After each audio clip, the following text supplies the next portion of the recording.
신명기 23장은 모두 7개의 항목으로 되어 있다고 했는데 학자들은 앞에 두 항목, 주님의 총회와 이스라엘 진의 정결, 이 두 항목을 전반부로 함께 묻고 나머지 5개 항목, 도망노예, 창녀와 남창, 이자, 서원, 이웃의 포도원과 곡식밭에 대한 내용을 후반부로 이렇게 묶어서 인도주의적인 규례 또는 사회법 이렇게 구분을 합니다.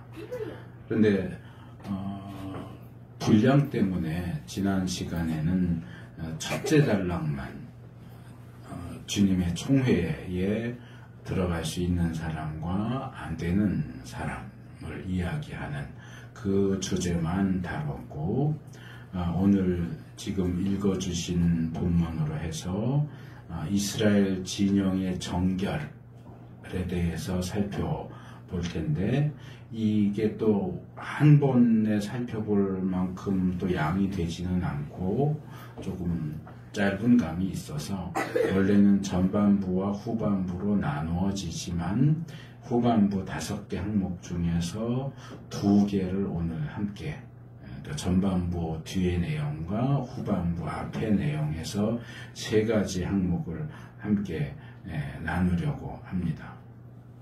그런데 그렇게 나눠서 이렇게 본문을 살펴보다 보니까 이 후반부에 나오는 오늘 함께 이스라엘 진영의 정결과 함께 살펴볼 두 항목, 도망노예에 대한 내용과 창녀와 남창에 대한 내용도 역시 이스라엘 진영의 정결과 무관하지 않은 주제구나 하는 생각이 들었고 또 그 이후에 남은 3가지 이제 다음 시간에 한꺼번에 살펴볼 텐데 이자와 서원과 이웃의 포도원 곡식밭에 대한 내용은 또 그 3가지가 또 하나의 묶음을 형성하는 것 같다라는 생각이 들었습니다. 먼저 이스라엘 진영의 정결을 다루는 9절에서 14절을 보면 누가 주님의 총회에 들어갈 수 있느냐 또는 들어갈 수 없느냐, 누가 참 하나님의 백성이냐 하는 주제를 다룬 직후에 하나님의 참 백성이 모여있는 그 그룹, 그 공동체는 정결해야 한다 하는 주제를 다루고 있기 때문에 그 첫 번째와 두 번째 항목은 주제적으로 볼 때 아주 자연스럽고 미끄러운 연결성을 가진다 이렇게 말할 수 있습니다. 주님의 총회는 하나님의 백성들의 공동체는 정결해야 하고 거룩해야 합니다. 그리고 하나님의 공동체가 정결하고 거룩하기 위해서 조심해야 하는 것들, 그 안에서 발견되면 안 되는 것들을 이야기하고 있습니다. 그런 점에서 제가 조금 전에 얘기한 것처럼 후반부로 분류를 하지만 도망노예나 창녀, 남창 같은 사람들도 주님의 총회에는 있으면 안 되는 존재들입니다.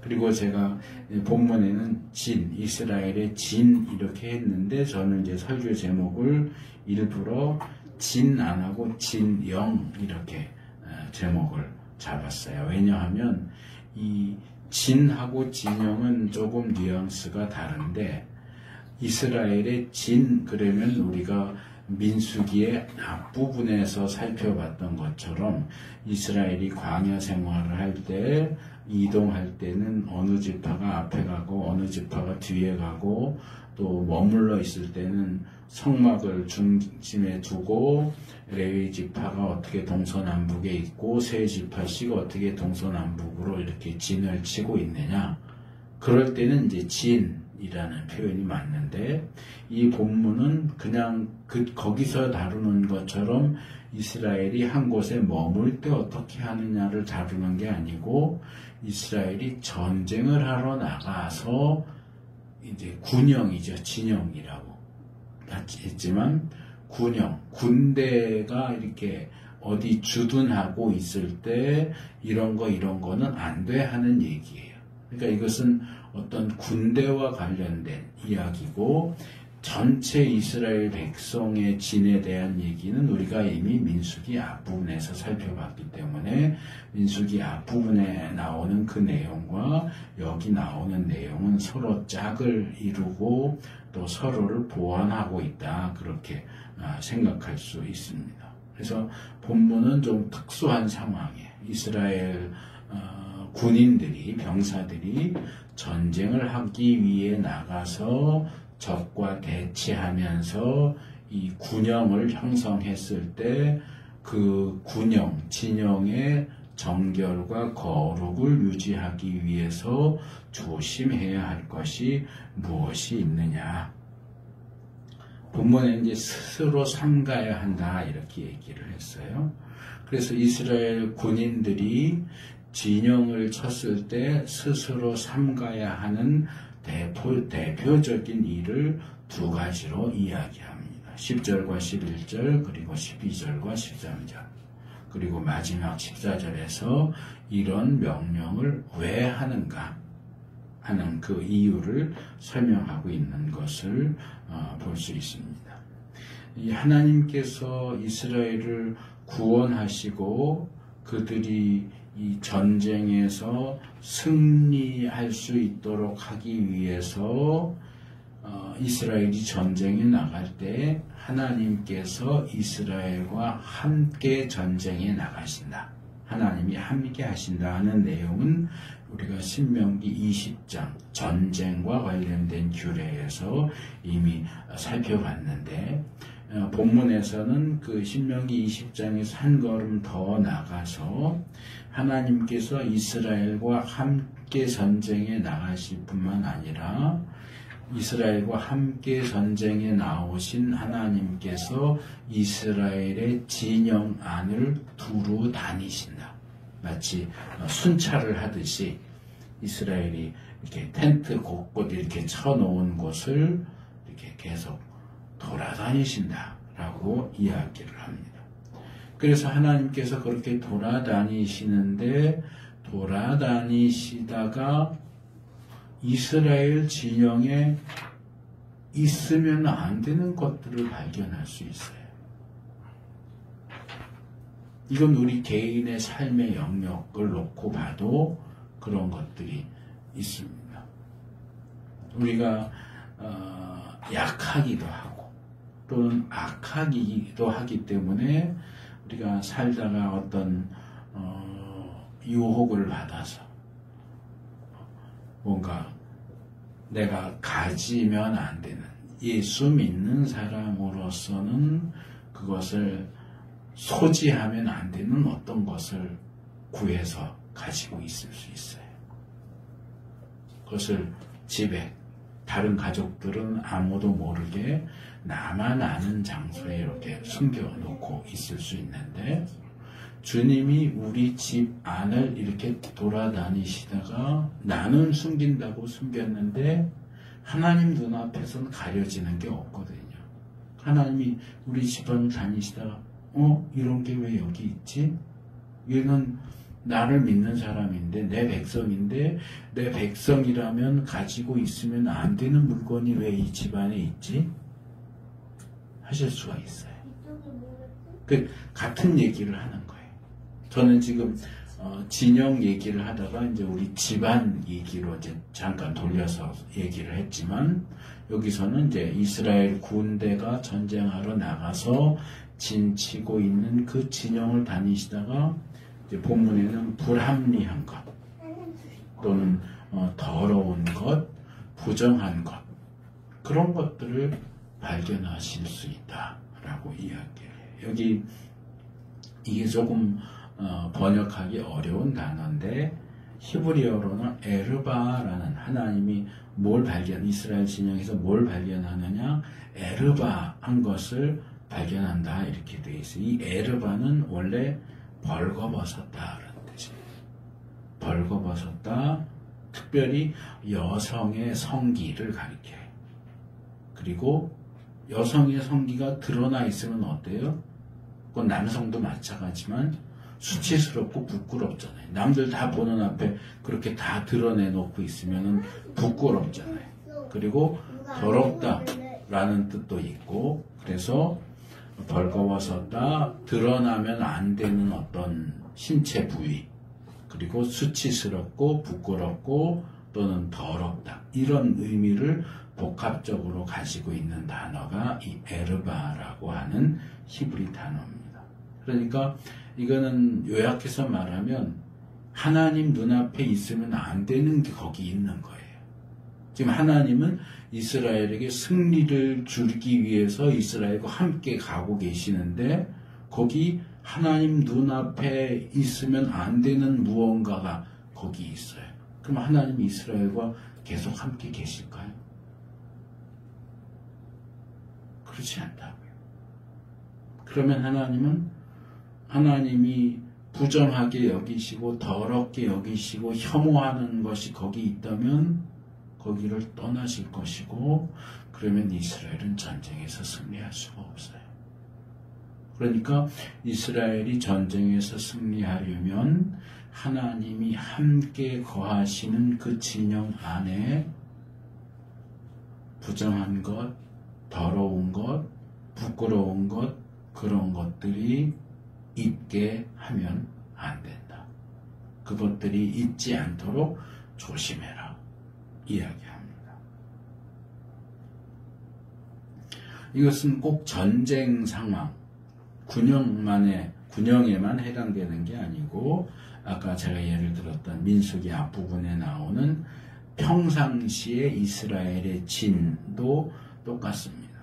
민수기 2장에서 이스라엘이 광야에서 어떻게 진을 쳐야 되는지 배치, 동쪽에는 어느 지파, 어느 지파, 어느 지파, 남쪽에는 어느 지파, 어느 지파, 어느 지파, 이렇게 진 쳐야 되는 그 모든 배치를 명령하신 내용이 나오고, 3장, 4장에서 제사장과 레위인에 대한 얘기를 다루고 나서 5장으로 넘어가면 곧바로 이스라엘 진 안에 있는 모든 부정한 자들을 그 진 바깥으로 내보내라.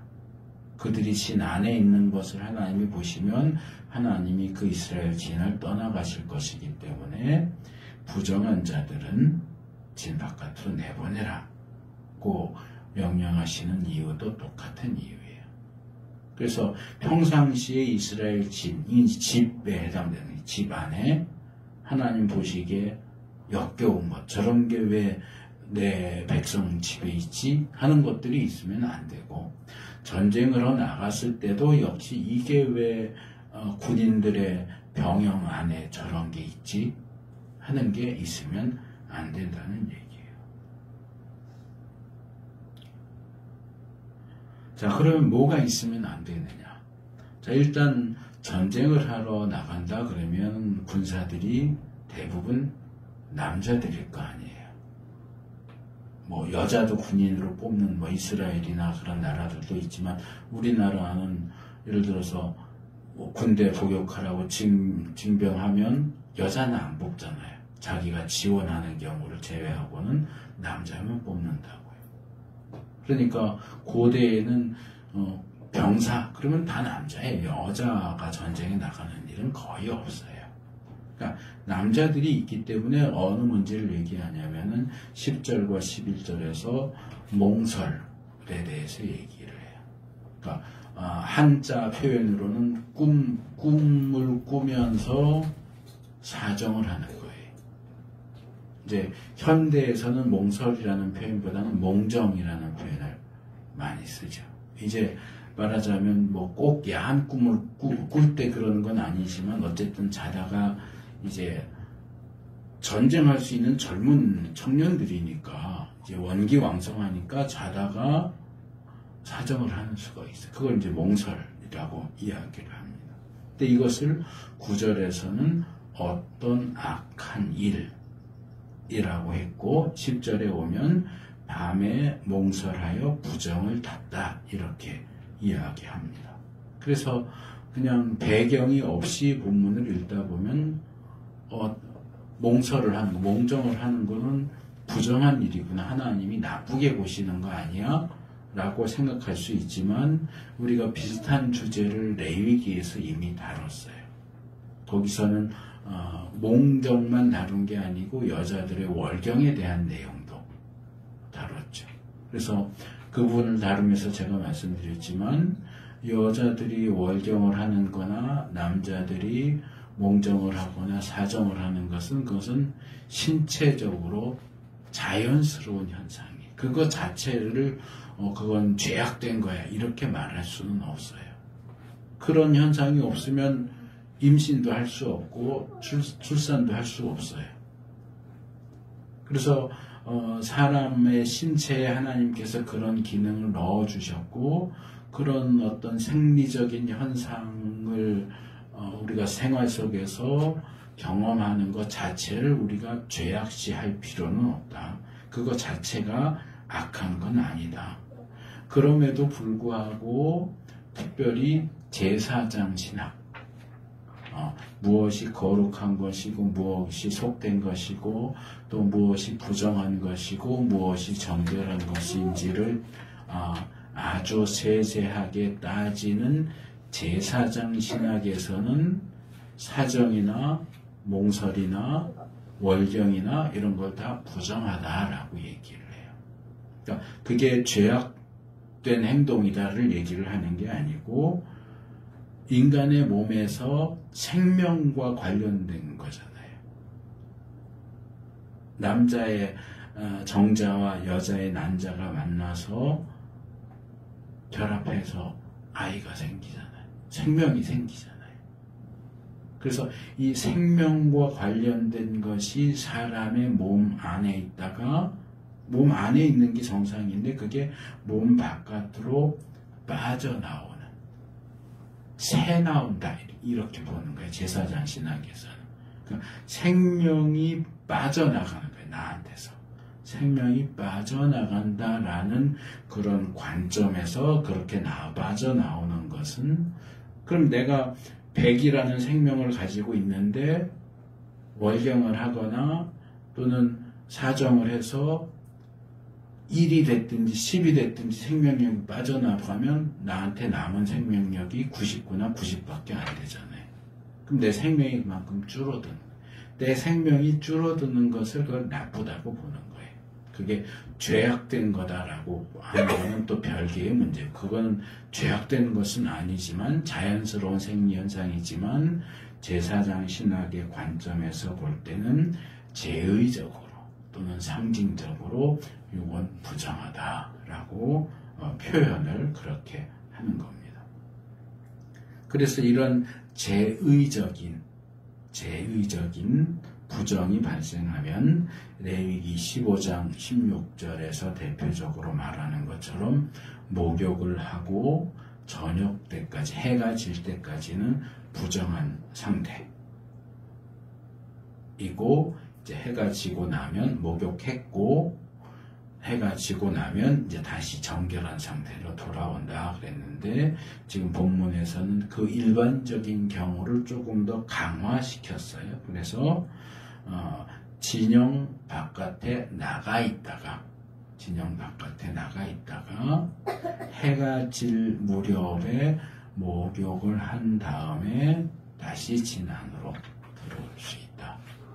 그러니까 몽설을 했다면 본인이 알잖아요. 그러면 빨리 진영 바깥으로 나가야 돼요. 거기 민기적거리고 있으면 안 되고 진영 바깥에 있다가 해가 질 때까지 진영 바깥에 나가 있다가 해가 질 무렵에 목욕하고 뭐 옷도 갈아입어야지. 옷도 갈아입고 그리고 나서야 진영 안으로 들어올 수 있다. 그렇게 이야기합니다.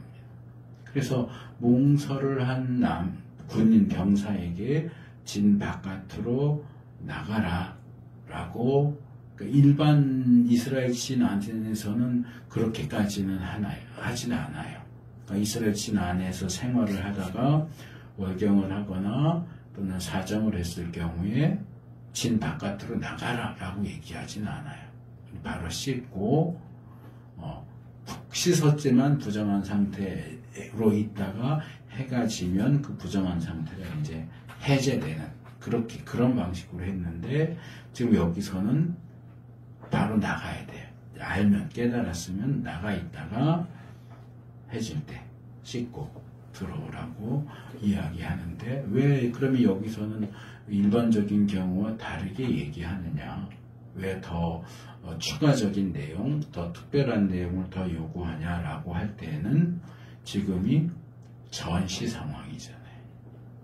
전쟁을 앞두고 있는 상황이기 때문에 조금 더 철저하게 그 정결 규례를 지킬 것을 요구하는 것으로 볼 수 있습니다. 그래서 이런 방식은 기독교나 이제 유대교뿐만 아니라 일반 종교 안에서도 많이 발견됩니다. 예를 들어서 뭔가 굉장히 중요한 일을 앞두고 뭐 합니까? 목욕 제기하죠.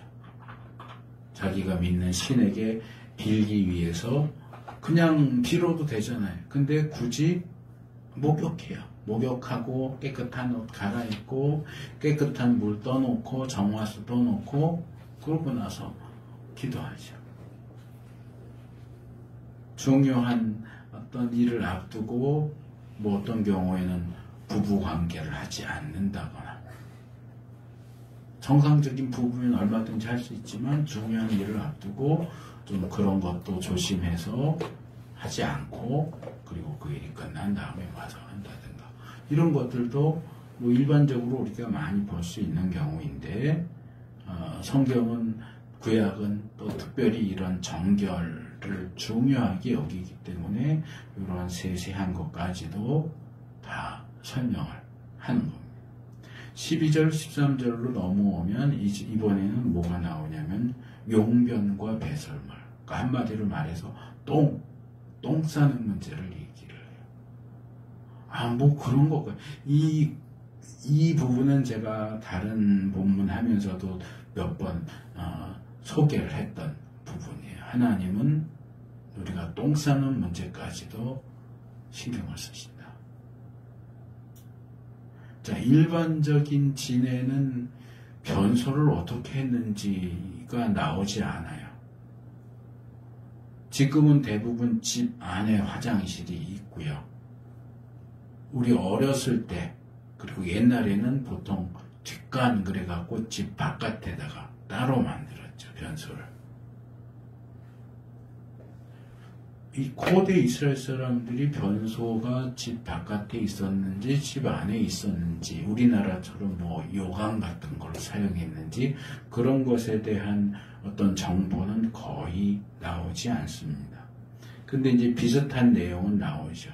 이스라엘 사람은 아니지만 사사기 3장에 보면 사사 에훗과 관련된 내용인데 그 당시에 이스라엘을 압박을 행했던 모압 왕 에글론 이야기 중에 이 에글론이 다락방에 올라가서 쉬고 있을 때 에훗이 가서 뭐 몰래 전할 게 있다 그러면서 죽이고 도망쳐 나오잖아요. 근데 에훗이 그 에글론 왕이 다락방에 올라가서 너무 오랫동안에 안 나오니까 어떻게 에훗이 안에서 잠궈버려 가지고 신하들이 들어갈 수는 없고 그러니까 신하들이 어떻게 생각했다고 그래요?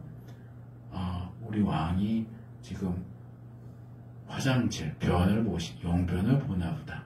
이제 거기 표현은 발을 가리우신다. 예전 개혁은 발을 가리우신다는 요건 이제 우회적인 표현이고 이제 쉽게 말하면 왕이 거기서 똥 싸고 있나 보다.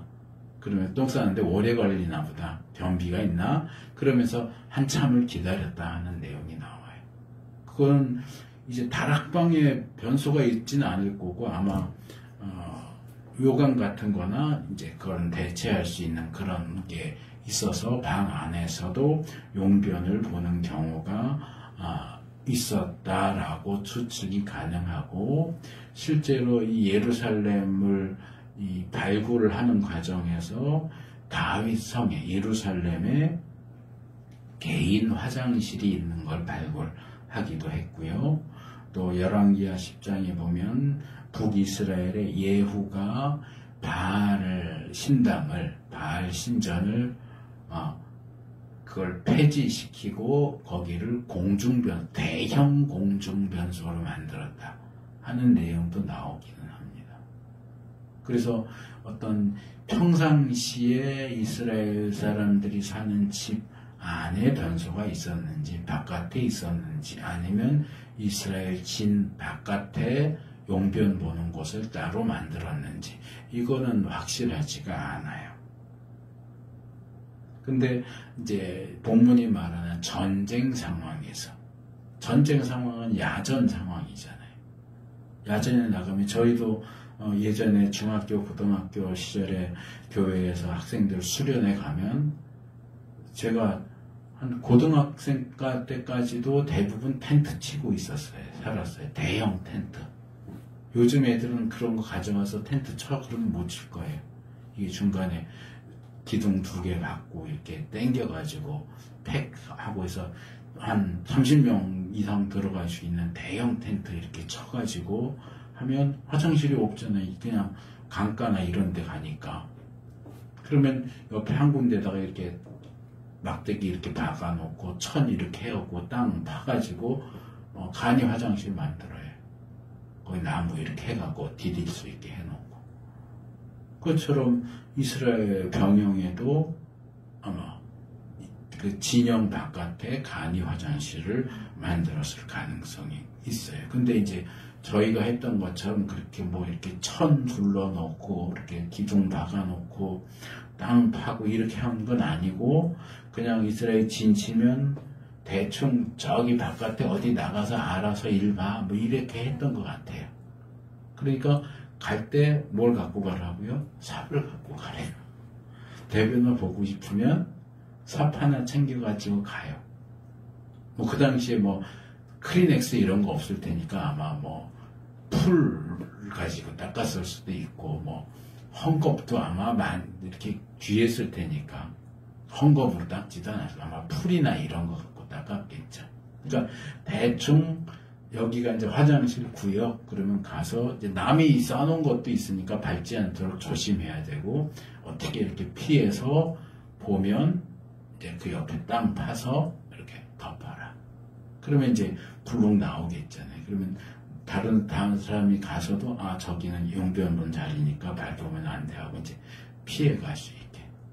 그러니까 땅을 파고 용변을 보고 덮는 게 아니고 그냥 땅에다가 변을 보고 옆에 땅을 파서 흙으로 그거 덮어라.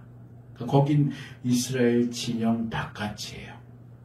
바깥인데도 그런 대변을 놔놓고 똥 싸놓고 그냥 냅두면은, 요즘엔 개들도 많이 데리고 다니니까 길 가다가 개똥도 많이 보고, 뭐 가끔 가다 뉴스에도 나오잖아요. 뭐 중국 사람들 어디 가서 막 아무 데나 가서 똥 싸놓고 치우지도 않고. 우리 어렸을 땐 그런 거 많이 했잖아요. 친구들끼리 막 똥 밟았대요. 왜 그런 놀림을 왜 해요? 길에 있는 거예요, 똥이. 그러니까 모르고 가다가 이렇게 밟으면 친구들끼리 놀리고. 지금은 조금 덜하다고 봐야 될지 모르겠지만 요즘에 또 개똥들을 그렇게 하고, 중국 사람들 위생 개념이 떨어지니까 아무데나 가서 막 지르고. 그러니까 이것도 사실은 사람이 음식을 먹으면 똥 싸야 돼요. 이것도 자연스러운 생리적인 현상이에요.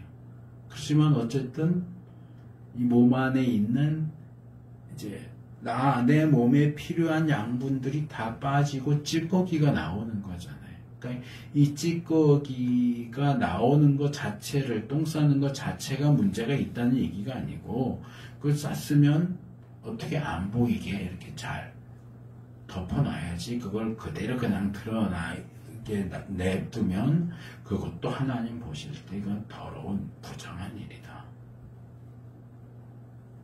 그래서 둘 다 자연스러운 생리현상이에요. 몽설도 그렇고 대변도 그렇고. 그렇지만 그런 것들이 하나님이 이스라엘 진영을 돌아다니시고 그 진영 주변을 돌아다니시다가 그런 부정한 것들을 발견하시고 불쾌해서 이스라엘 진영을 떠나가시는 일이 없도록 잘 처리를 해라.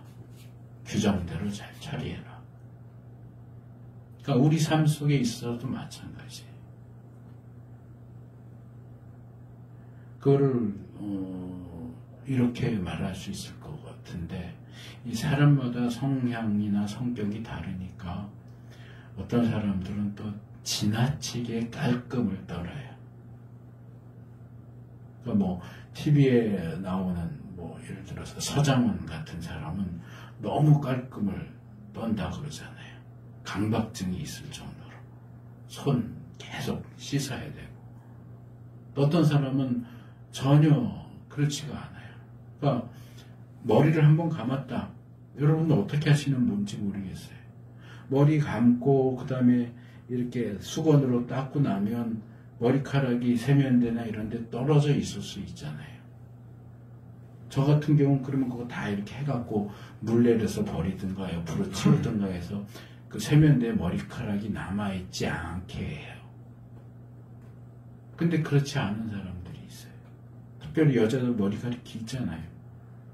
그러면 그 세면대에 그냥 제가 쓰려고 가면은 있는 경우도 있고, 욕조에다가 이렇게 하면은 이제 머리카락들이 뭉쳐 있으면 그건 저도 이해가 안 되는데, 그 꺼내서 변기에 넣고 버리든지 실통에 넣으면 되는데 그걸 꺼내서 욕조 그 귀퉁이에다 이렇게 올려놔요. 가끔 보면 그게 며칠씩 있어요. 왜 그걸 거기다 그냥 놔두는지 저는 이해가 안 되는데, 그렇게 꺼내서 놨으면 그냥 버리면 되는데 그게 거기 있어요. 왜 거기다 놓는지 몰라요. 그런 거예요. 우리 일상적인 삶 속에서 깔끔해야 돼요. 깨끗해야 돼요. 그게 성경에서는 정결하다라고 표현하는 거고, 정결은 뭐의 전 단계다? 거룩의 전 단계다. 거룩해지는 것만 거룩하게 하소서, 거룩하게 하소서가 아니고, 거룩하게 되려면 먼저 그 이전에 정결해야 돼요. 이것은 어떤 제의적인 정결, 부정과 정결의 개념도 있지만 깨끗함, 더러움의 개념도 있거든요. 몸을 잘 안 씻는 거. 과자 먹었으면 먹고 난 봉지는 쓰레기통에 버리면 되잖아요. 근데 그걸 먹고선 그냥 침대에도 버리고 바닥에도 버리고 그런 사람이 있어요. 이게 방인지 쓰레기통인지 알 수가 없어요. 그거는 성경이 이야기하는 이 정결과 어긋나는 행동이에요. 옷도 벗어서 아무데나 여기다 버리고 저기다 버리고. 저는 몸이 불편해도 옷 이렇게 입으면 이렇게 갈아입은 거 돌돌 이렇게 말아가지고, 제가 이 세탁기 있는 데를 넘어가지를 못하니까 그 앞에다 항상 이렇게 내놔요. 요즘엔 세탁기를 그 문 옆쪽에 놔서 제가 이렇게 툭 던져서 넣을 수도 있긴 한데, 이게 세탁을 해서 아직 세탁하는 중인지 세탁물을 모아놓은 건지 제가 판단을 할 수가 없으니까 집어넣지를 않아요. 근데 빨아놓고 아직 탈수에 넣고 안 꺼내는데 거기다 제 세탁물을 집어넣으면 안 되니까 그 옆에다가 이렇게 문 옆에다 이렇게 항상 저 놓는 자리에 이렇게 던져놓거든요.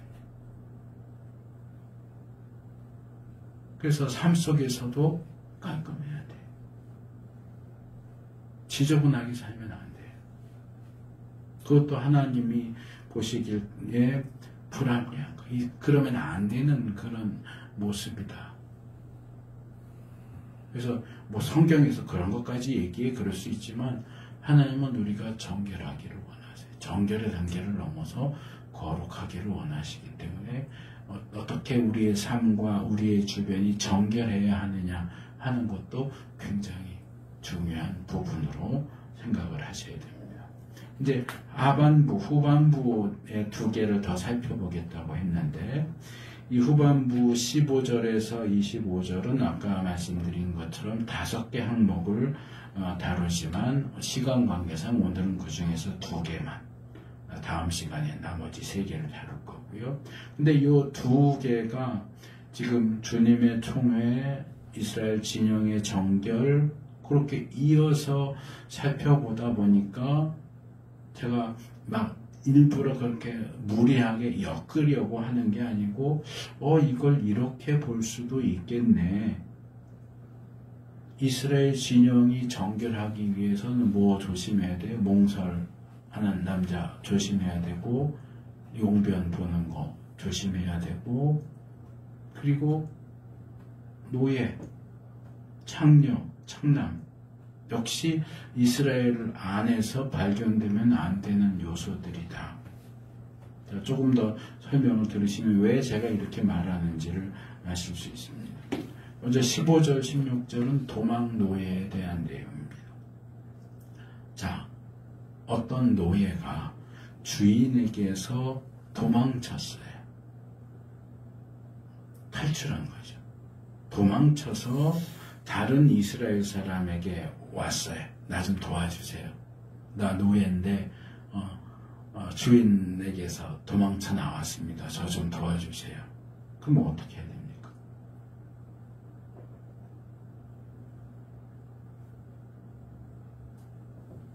본문은 뭐라고 얘기하냐면 그 도망 노예를 주인에게 돌려보내면 안 된다. 주인에게 돌려보내면 안 되고, 이 도망온 성 안에서 그 도망 노예가 좋아하는, 원하는 곳에서 살 수 있게 해줘라. 그러니까 누군가의 노예로 삼지도 말고, 노예 출신이지만 노예에서 벗어나기 위해서 도망했으면 자기가 원하는 곳에 살 수 있게 해주고 그 마을 사람들과 함께 살 수 있도록 해줘라. 그리고 그가 노예 출신이라고 해서 그 사람을 압제해서도 안 된다. 근데 이 본문의 규정은 굉장히 예외적이에요. 자, 우리나라도 예전에 한참 그 유행했던 드라마 중에 추노라고 있었죠. 추노. 시대가 조선시대인가 그랬던 거는. 그때 노예 제도가 있었으니까. 자, 노예가 도망치면 어떻게 해요? 잡아와야죠. 추노꾼.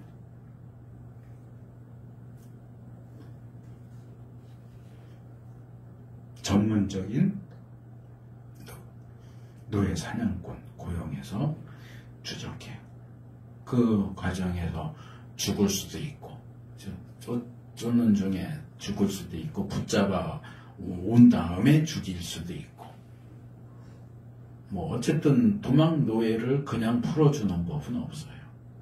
노예니까, 주인의 소유니까 어디에서도 도망 노예를 풀어줘라 그런 데는 없어요. 비슷한 시기에 고대 법전에서도 보면 대부분이 똑같아요. 도망 노예를 숨겨주는 사람은 벌 받아요.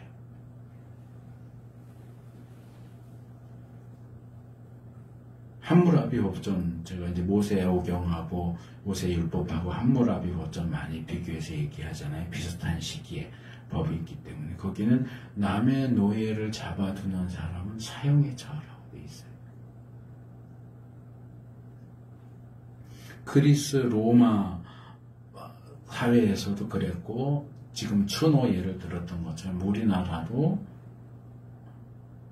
그런 법들이 있었어요. 근데 어째서 제가 늘 얘기하잖아요. 지금 모세 시대는 우리나라로 치면 어느 시대다? 고조선 시대다. 조선 시대도 아니고 고려 시대도 아니고 삼국 시대도 아니고 고조선 시대.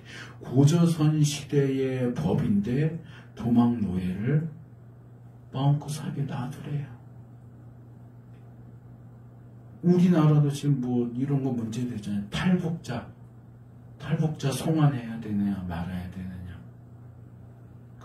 루트가 이제 중국 통해서 이렇게 동남아로 오니까 동남아 뭐 여러 나라들에서 탈북자들 어떻게 잡아서 다시 북송하느냐, 아니면 남원으로 오게 해줄 거냐, 이런 것 때문에 또 국제 문제가 생기고 또 인권 문제도 얘기하고 이러잖아요. 거긴 노예도 아닌데.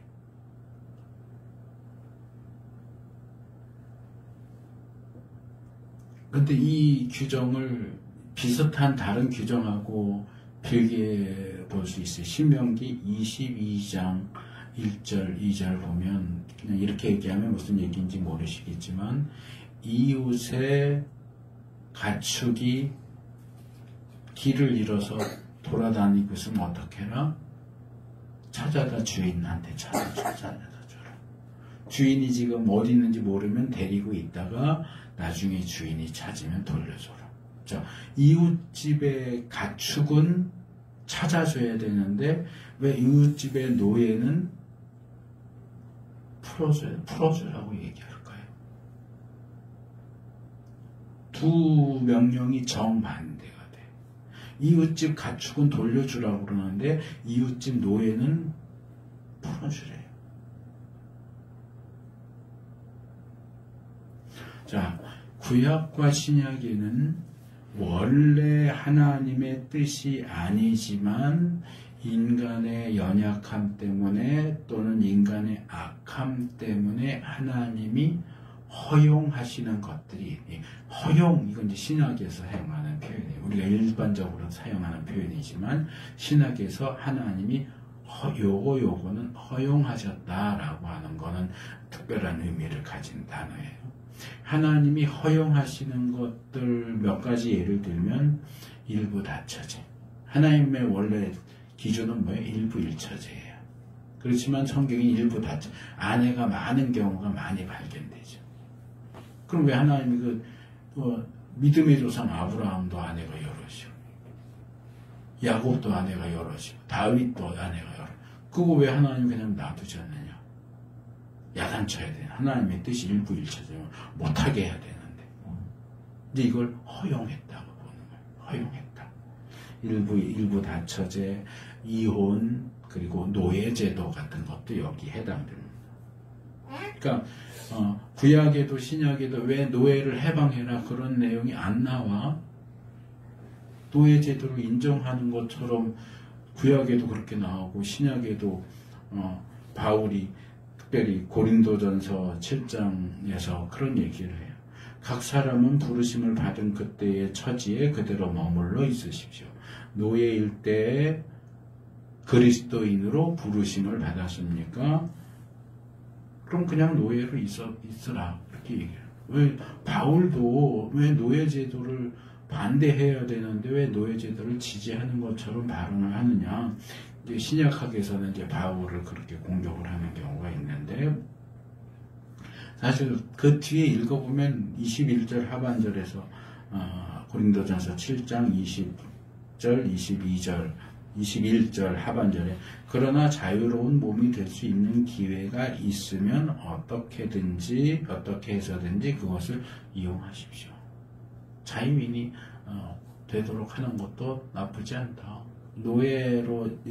노예인데 노예 상태에서 예수님을 믿었으면 굳이 자유인이 되려고 노력할 필요는 없고, 그러나 자유인이 될 기회가 있다면 굳이 노예로 남아있을 필요도 없다. 근데 노예제도 자체에 대해서 노예제도는 나쁜 거야, 악한 거야, 반대, 노예제도 반대, 그러지는 않아요. 왜 성경이 노예제를 반대하지 않느냐? 일부 다처제나 이혼의 경우와 마찬가지. 인간의 연약함과 인간의 악함 때문에 인간이 그렇게 하겠다고 하니까 하나님의 원래 뜻은 그것이 아니지만 허용을 해주시는 거예요. 일단 냅두는 거예요. 근데 이 본문을 보면 하나님이 노예제도에 대해서 어떻게 생각하시는지가 암시되어 있어요. 제가 아까 신명기 22장 가축을 나귀 돌려주는 거 말씀을 드리면서 노예를 풀어주는 것하고 반대된다 그랬잖아요. 자, 그런 것이 우리에게 보여주는 게 뭘까요? 길 잃은 소나 양이나 나귀를 굳이 주인에게 돌려주라고 명령하는 것은 그 가축이 주인의 소유이기 때문에 그 가축의 소유권, 주인의 소유권을 인정하는 거예요. 그런데 도망한 노예는 주인에게 돌려보내지 말아라 라고 하는 건 뭐예요? 노예에 대한 주인의 소유권을 인정하지 않는 거예요. 인간들이 너무 그 노예 제도를 기본적으로 다 하니까 노예 제도 하지 마라고는 안 하지만 하나님의 원래 뜻은 사람이 다른 사람을 노예로 부리는 걸 원하지 않으세요. 그러니까 사람은 다른 사람에게 소유권을 행사할 수 없어요. 그러니까 그 노예가 자기 힘으로 주인에게서 도망쳤다면 그걸 붙잡아다가 주인에게 돌려보내지 마라. 풀어주라. 그러니까 노예는 개인의 소유, 개인의 물건이 될 수 없다는 것이 기본적인 이유예요. 그래서 주인의 소유권을 인정하시는 것은 돌려줘라. 그렇지만 주인에게 소유권이 없다고 보시는 것은 돌려주지 않아도 된다. 라고 말씀을 하시는 거예요.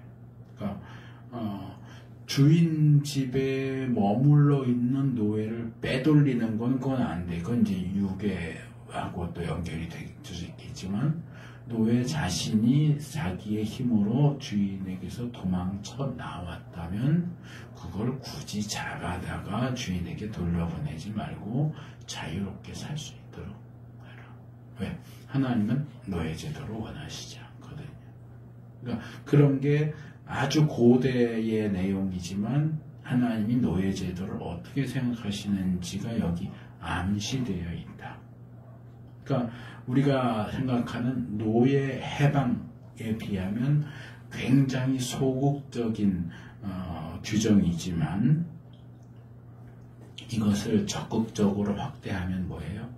주님의 총회에는 노예가 있으면 안 된다. 주님의 총회에 노예가 있으면 안 된다.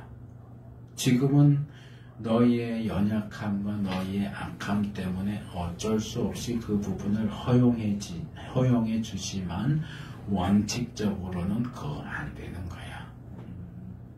일부 다처제 허용하지만 이혼하는 거 허용하지만 원래는 그거 하나님의 뜻이 아니야. 허용된다고 다 하면 안 돼요. 그러니까 원래 하나님의 뜻이 무엇인지를 알아야죠.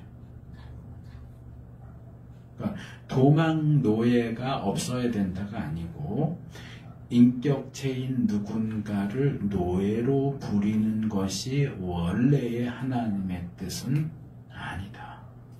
시대적인 문화적인 그런 여러 상황 때문에 다 이 노예 제도가 보편화되어 있는 상황이니까 어쩔 수 없이 그 시대의 영향을 받고 문화의 영향을 받고 그런 것 때문에 노예나 일부 다처나 이혼이나 이런 것들을 하나님이 안타까운 마음으로 허용해 주시지만 그렇다고 해서 그게 옳은 건 아니다. 그 다음 마지막 17절 18절 창녀와 남창. 자, 17절에 뭐라 그럽니까? 이스라엘의 딸은 창녀가 될 수 없습니다. 또 이스라엘의 아들들도 남창이 될 수 없습니다. 이게 기본 원칙이에요. 세번역의 각주를 보면 남창의 표시가 되어 있고 밑에 보면은 가나안의 풍요 종교에는 신전 창녀와 신전 남창이 있어서 풍요의 신을 숭배하였음. 이렇게 설명을 해놓고 있어요. 여기 남창, 개역은 예전에 미동, 아름다운 예쁜 애들, 남자 아이들, 미동 이렇게 있는데 이게 사실 남창이 맞는 거예요. 신전 창기. 그러니까 제가 가나안 종교 얘기할 때 늘 얘기하잖아요. 가나안 종교에는 뭐가 기본적으로 포함되어 있다? 음란한 행동이 거기 포함되어 있다. 바알신에게 제사 드리러 가면 제사 드리고 신전 창기 또는 남자가 가면 신전 창녀, 여자가 가면 신전 남창 하고 성관계를 갖는 게 그게 예식에 포함되어 있어요. 가나안 종교 자체가 음란한 종교예요. 근데 이스라엘 사람이 신전 창기 남창 될 수 있느냐? 안 된다. 그럼 이게 꼭 신전 창기만 얘기하는 거냐? 아니요. 일반 창녀, 창남도 마찬가지. 신전 창녀, 신전 남창은 종교적인 것과 성적인 것이 같이 묶여 있고, 일반 창녀, 일반 남창은 종교적인 것과 관계없이 육체적인, 얼마 전에 제가 이 성적 순결에 대한 거 쭉 나와 있는 거 5개 한꺼번에 다뤘었잖아요. 하나님은 하나님의 백성이 종교적으로도 순결하기를 원하시고 육체적으로도 순결하기를 원하세요.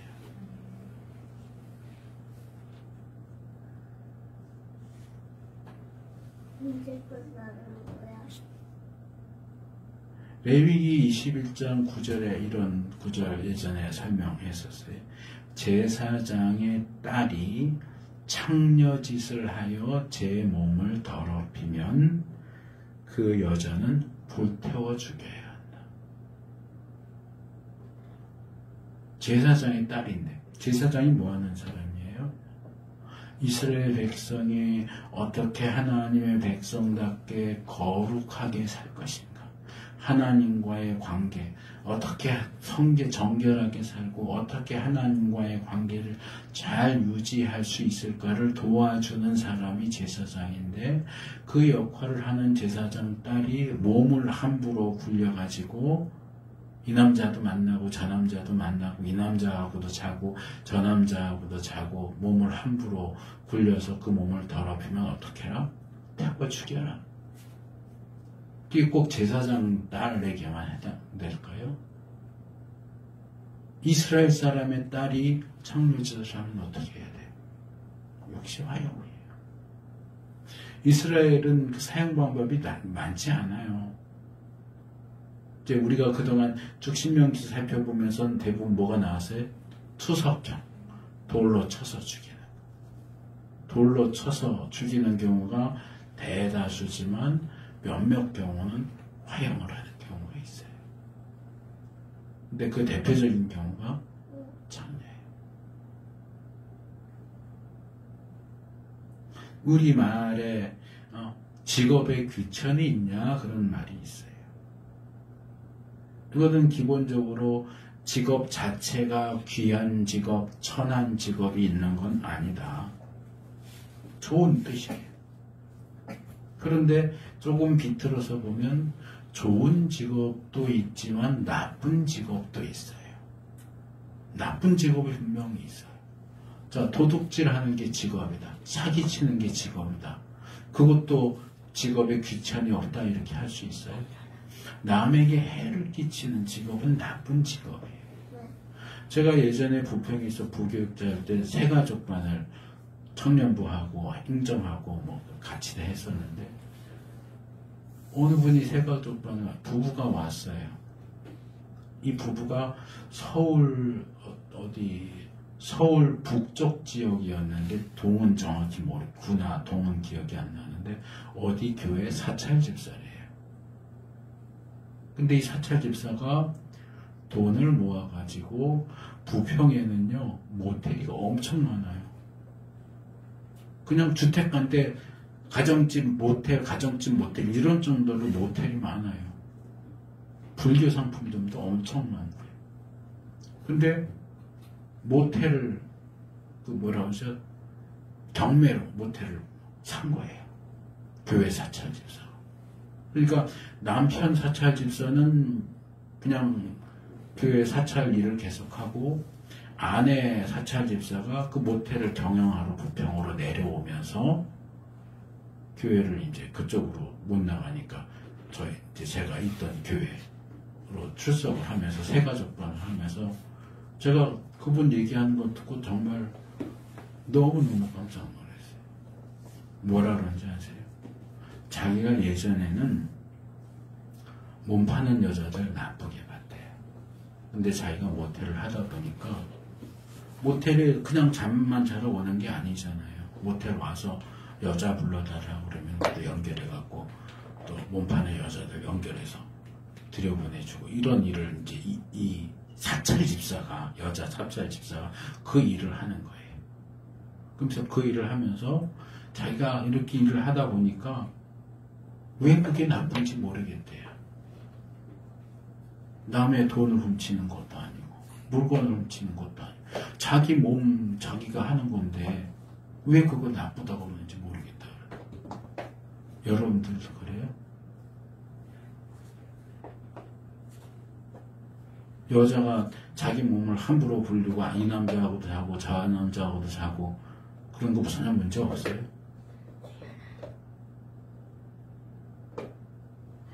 그래서 제가 지난 시간에 성적 순결을 보면서 뭐라고 그랬어요? 하나님은 하나님의 백성이 거룩하기를 원하시고 거룩 이전에 정결하기를 원하시고 이 정결에는 육체적인 순결도 포함되어 있다.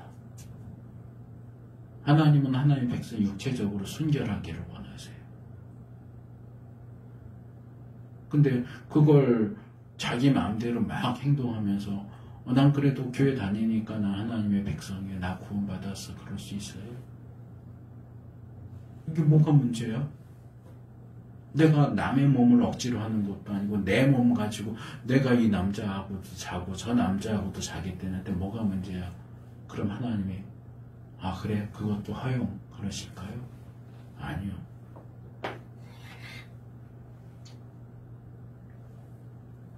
물론 이런저런 불가피한 또는 불가항력적인 상황에서 직업적인 어떤 창남 같은 경우는 좀 달라요. 그러니까 지금으로 말하면 호스트바.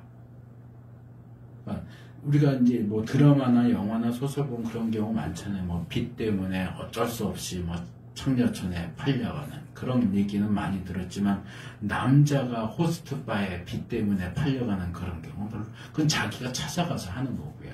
대부분. 근데 여자들은 어쩔 수 없이 불가항력으로 팔려가는 그런 경우가 있어요.